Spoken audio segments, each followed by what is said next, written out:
Nah, di video terakhir di sini adalah evaluasi kurikulum. Apa itu evaluasi kurikulum? Evaluasi kurikulum ini dilakukan untuk menentukan apakah suatu kurikulum itu perlu dipertahankan, diperbaiki, atau diganti, seperti itu. Ini ada beberapa poin. Yang pertama itu adalah model evaluasi yang populer, jenis evaluasi, dan juga komponen yang dievaluasi. Nah, di poin pertama ini ada beberapa poin juga. Yang pertama itu modul CIPP. Ini paling sering digunakan para guru atau pengajar.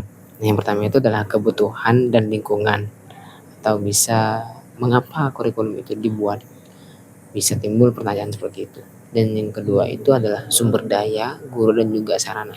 Ada yang ketiga itu adalah bagaimana pelaksanaannya itu di lapangan. Dan yang keempat itu hasil belajar dan dampak jangka panjang pada siswa. Dan yang terakhir, fokus pada kesesuaian antara tujuan awal dengan hasil belajar yang dicapai siswa. Ini dinamakan model trailer. Dan yang kedua yaitu jenis evaluasi.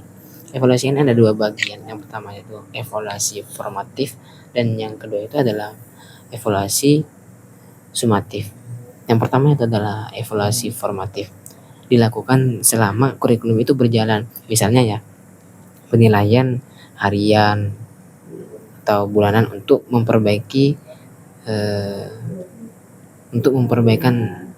segeranya. Dan yang kedua yaitu evaluasi sumatif, itu yang dilakukan di akhir periode, misalnya ketika ujian akhir atau evaluasi tahunan. Itu untuk apa? Untuk nilai keberhasilan keseluruhan.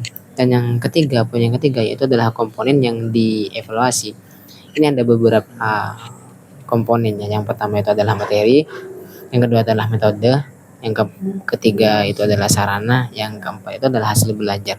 Nah, di materi ini pertanyaannya begini, apakah masih relevan dengan perkembangan zaman ini? Dan metodenya itu, apakah cara mengajar guru efektif? Sedangkan sarana ini, apakah fasilitas mendukung materi? Dan yang hasil belajar ini, apakah kompetensi siswa itu meningkat? Sehingga kita bisa mengambil kesimpulan dari penjelasan yang saya jelaskan barusan, itu adalah evaluasi kurikulum ini bukan untuk mencari kesalahan guru atau siswa, akan tetapi apa? Melainkan sebagai perjaminan mutu agar pendidikan itu selalu adaptif terhadap perubahan. Itu yang saya dapat sampaikan. Kurang lebihnya maaf. Wallahul muwaffiq ila aqwamit thoriq. Wassalamualaikum warahmatullahi wabarakatuh.